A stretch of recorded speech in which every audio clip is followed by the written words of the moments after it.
Hello my friends, this is Paul and welcome to A Calm Touch of Fantasy, and today we are reviewing Bird Box by Josh Malerman, a suspense horror thriller that was just fantastic. It is the most suspense-filled book I have ever read. It was nail-biting, it was tense, I had to stop reading it at times because it was just so intense, and I really enjoyed it a lot. This is one of those books, going into it blind is the best option. If you've not heard anything about it, I just recommend this book to horror fans right now. Do not pass up on this.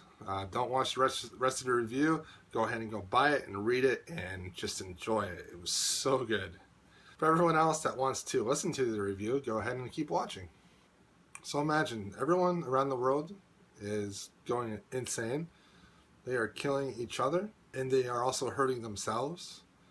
This epidemic spreads to the entire world, and people realize that people are acting this way because of something they have seen.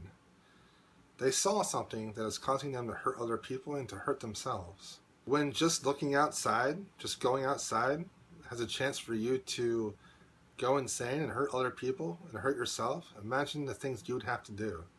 That is the plot synopsis of Bird Box. This is basically a split narrative. Both of them deal with Mallory. One is in the past, 4 years ago, and one is now in the present. In the present, she has 2 children and she's escaping a house and she must traverse down a river totally blind. Her children have to be totally blind as well. They have coverings over their eyes so they won't see, and they must traverse down this river to get to freedom. 4 years in the past, Mallory is pregnant. She is trapped in her home. She has all the curtains. She has all the windows covered. She has the doors covered, but she realizes she's not going to survive by herself. She then goes to a home where 5 other people are surviving there, and they all think that, more people surviving in numbers is where it's at. However, the more people you have, the more food you're going to have to sustain all these people.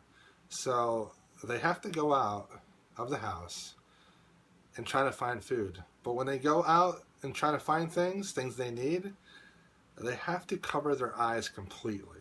They have to walk around the neighborhood completely blind, only using sticks and their other senses to figure out where they are.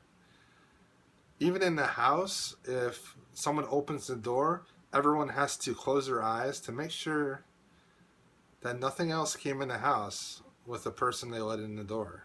So they must use sticks to make sure nothing else is there other than the person that came in.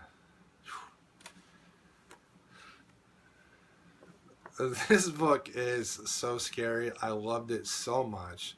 The way it's written is so suspenseful. There are a lot of paragraph breaks and there are a lot of interruptions inside the actual sentences, and that makes it so suspenseful. I really enjoy the writing of suspenseful books with a lot of paragraph breaks because it gives you that natural pause between paragraphs to think about what you read and think about what might possibly happen next.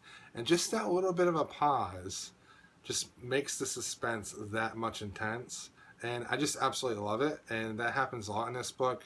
So it's a relatively easy book to read. It's relatively short. It's only 272 pages from a paperback, and the wording is relatively common. It's an easy book to read, but it is so good. I loved it so much.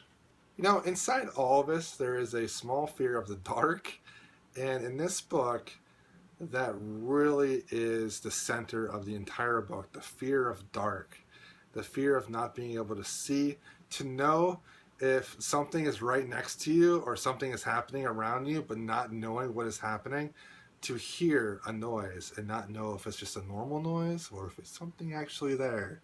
And that is why this book is so scary. I absolutely loved it. I gave it a 5 out of 5. I enjoyed it so much. Plot is so well put together. I love how the 2 narratives build on each other. We learn things about the world and the people and what's going on between the 2 narratives as it builds. And it's just a well-written book. There's nothing like super amazing about the writing, but it just works. It works really well, and I enjoyed it quite a bit. If you enjoy horror books or suspense books, check this out. You will not be disappointed. was fantastic. I'd like to thank P.T. Hilton and Keeley for recommending this book. They recommended this book a few months ago, and I put it on my shelf to want to get. And I just decided, you know, I want to read a horror book, and I picked this up, and it was amazing. I am so happy I didn't read much about it. I'm so happy I didn't read any reviews, any synopsises. I didn't even read the back of the book when I bought the book. So yeah, so happy I got this, and so happy that I enjoyed it. I gave the plot a 5, the characters a 4, the world building a 5, the writing style a 4, and the heart and mind aspect a 4, because I included fear into that, because it was scary. Yeah, so if you enjoy those type of books, check this out, because it was really good. Thanks for watching, guys. Check out the written review on my website, commontouchoffantasy.com, and please like, comment, and subscribe. If you have any recommendations for other books that are really suspenseful, put those down below. I'd love to hear your recommendations. Thanks for watching, and have a good one.